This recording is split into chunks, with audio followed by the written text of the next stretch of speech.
So, straight to the point. Recently I fell deeply in love with someone that I really like. And first there were hardships, but I found out that our love was mutual. This person is myself. Um,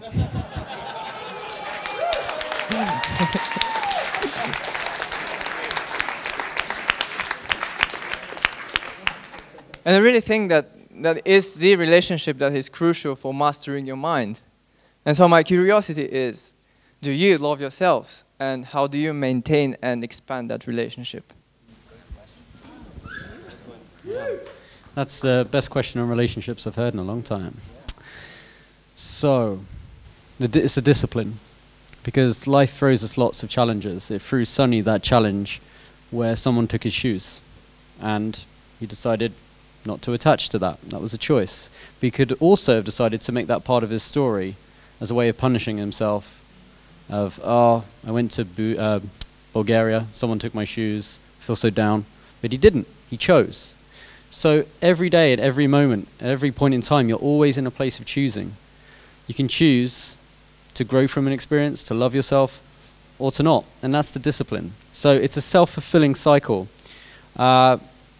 It's kind of like a simple answer, but I just think just saying I love you to yourself as much as possible as the discipline is what begins that cycle off. And as you continue to do that, you can explore more avenues.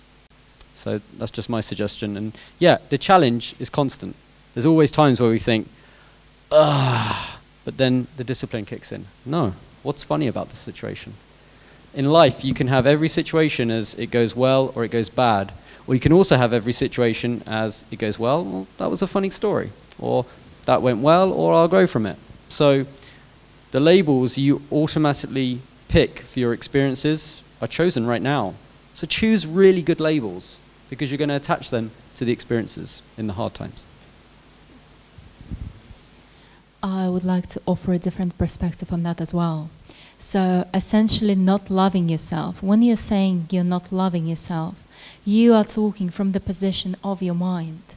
It's your mind, your ego speaking, because the ego always seeks validation. It's always somehow lacking. It's always in pain. It always wants more.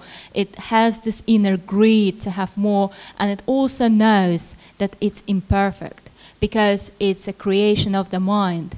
It's never as good as your true self, and somewhere deep down it knows that. So if you associate yourself with your ego, this is what happens. You feel that there is something lacking.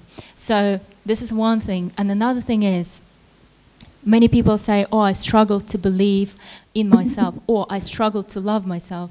And the thing is, of course, it's almost impossible to love someone you don't even know. You at least need to meet that person, at least once, to love them.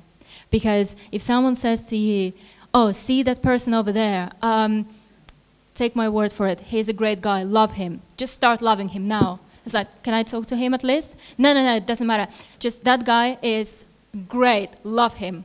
It's good for you, just do it. It's like, okay, I guess I love him. It's like, no, really, I don't know who he is, but never mind. So this is the relationship most people have with themselves. They never look inside, they never master themselves to the point where they understand who they are.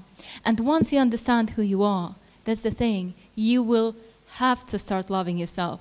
Simply because if you go beyond the level of your mind, if you actually understand, and not by hearsay, but through your first-hand experience, once you understand the magnificence of your true self, the magnificence of who you are, of that eternal light that is you, and you look at that and you think, oh my God, I'm just smitten. I can't believe this is incredible. And you cannot possibly say, oh, that's lacking, because there is nothing lacking. Because the true you, the eternal light that flows through the universe, that is you, is absolutely unbelievable. So once you get at least a glimpse of that through meditation, for example, you will never look at yourself the same way again, ever.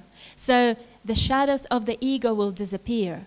you will actually, the concept of you lacking, not being good enough, will melt away, like shadows disappear before the light. This is what will happen. This is why knowing yourself and turning your gaze inside is so, so important, because it changes everything. It changes the game. For as long as you don't know who you are, you will always be struggling to set one part of your mind that thinks, okay, I need to love myself, I need to have confidence, against the other part of your mind that says, no, I'm not good enough. And you have that inner fight in you that is actually bringing you down, is wearing you down, because your mind is fighting against each other. It's almost like your right hand had a fight with your left. But once you understand that hands are not you, they're part of you, same like your mind is a part of you, but it's not you. Once you see into the magnificence of who you really are, it changes everything. And you will have as much self-love naturally and as much confidence as you can possibly imagine.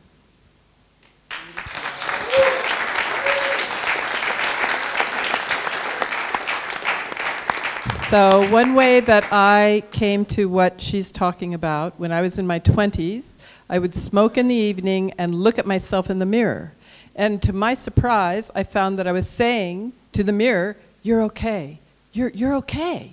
And I recognized that, someone's been telling me I'm not okay, because why do I have to keep convincing myself? And the more I would look into the mirror, I was gazing into my own eyes, and you know, the eyes are windows to the soul, and I saw this beautiful being, this infinite being. And then I began to fall in love with myself. And naturally then, I wanted to eat the right food. I wanted to keep a spiritual practice, a physical practice, you know. Then I was taking care of myself. So I commend you on that. And I can say I do love myself because I am one expression of the infinite all. And I get to dress like this because that's my flavor.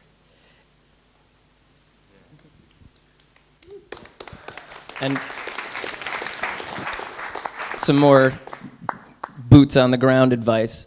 I mean, I think I'm pretty fucking awesome, right? I don't really have a problem loving myself most of the time, but it's not in every area of my life, and it's not every day. Your diet, your sleep, the physical practices.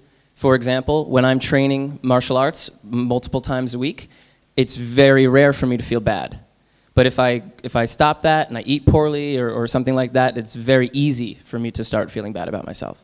So take your spiritual practices, match them with proper physical practices, and that should help.